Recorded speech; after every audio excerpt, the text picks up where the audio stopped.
The state government says it has nothing to fear from a Senate inquiry. The Palmer United Party's move succeeded with the support of Labor and the Greens. It's not clear if the Premier and his ministers will cooperate with the investigation or whether they're legally required to. Here's state political reporter Melinda Howells. Once firm friends, Clive Palmer and the Liberal National Party are now sworn enemies.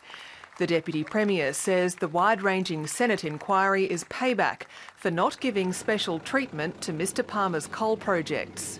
Clive Palmer couldn't get the sweetheart deal from our government that he wanted, and he's now hell-bent on revenge.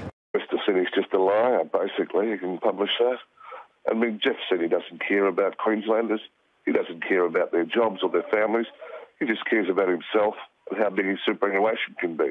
Labor supported the inquiry after rejecting a previous motion which would have also included the Bligh government. Senators are entitled to inquire into whatever matters that the Senate thinks is important. If this government has nothing to hide, they have nothing to fear. Others are questioning the legality of the whole exercise. The terms of reference were so extraordinarily broad and I think set a disturbing precedent for one parliament to be inquiring into the affairs of another parliament. It's an extraordinary inquiry, really is quite unprecedented, and I would think at least sort of a breach of a constitutional convention. Politicians at both levels of government are trying to clarify what powers the inquiry will have and whether MPs or public servants could be compelled to give evidence. So we've got nothing to hide. We're happy to answer questions anywhere, but we'll be looking at the scope of the inquiry and how it's going to work.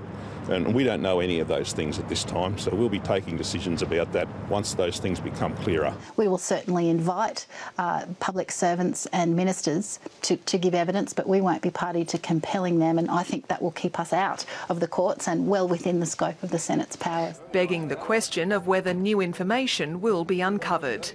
Melinda Howells, ABC News. Palmer United Party Senator Glenn Lazarus will chair the inquiry. He joins us now from Parliament House in Canberra. Senator Lazarus, Jeff Seeney says this is political revenge because his government wouldn't bend the rules for one of Clive Palmer's mining ventures. How can this inquiry be seen as anything but a stunt? Well, this has nothing to do with Clive Palmer, me, Palmer United. What this has to do with is that there are plenty of Queensland people willing and able to come forward to give evidence in their dealings with the Queensland Government. Don't you have a conflict of interest as chair, though, personally, given that Clive Palmer is suing the Premier for defamation? Well, that position was bestowed on me by the Labor government. It was a part of the conditions. I'm happy to do that, but I'm there just to listen to what the people have to say, and that will be it. And what comes of that, we'll just have to wait and see. You mentioned normal Queenslanders, but aren't you likely to face the problem of not being able to compel people like the Premier and his ministers to give evidence? Look, we will ask them to join the various committees that we will be holding around the state of Queensland. Obviously, we are not, well, they're not compelled to come.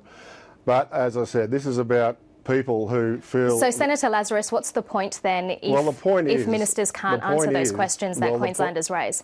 The point is that there are a lot of people in Queensland, a lot of citizens of Queensland in various roles and in various positions that do want to come forward and air their grievances, but feel as though they'll be threatened and harassed, and this will give them the environment where they will feel safe and will be able to put their case forward. Jeff Seeney also says it will be more difficult to develop projects like the Galilee Basin because of the deal you've done with the Greens. Isn't your party meant to be looking after mining jobs? Our party is, well, my position is that I'm looking after Queenslanders. I mean, I am very worried about the legislation that was pushed through at 4 minutes to midnight a couple of weeks ago, which gave farmers and landholders no rights whatsoever when it came to CSG gas. They can drill for gas 100 metres from a farmhouse where young children are trying to sleep. The farmers are absolutely appalled and horrified and very scared that they have no rights. The Great Barrier Reef, Jeff Seeney has been quoted as saying if they don't find a suitable place to dump the dredging, they will dump it on the wetlands adjacent to the Great Barrier Reef, and as we know, the wetlands, the stuff that is dredged into the wetlands will eventually go into the Great Barrier Reef. So, look, I'm very, very concerned about some of those issues. Senator Lazarus, we thank you for your time tonight. Thank you.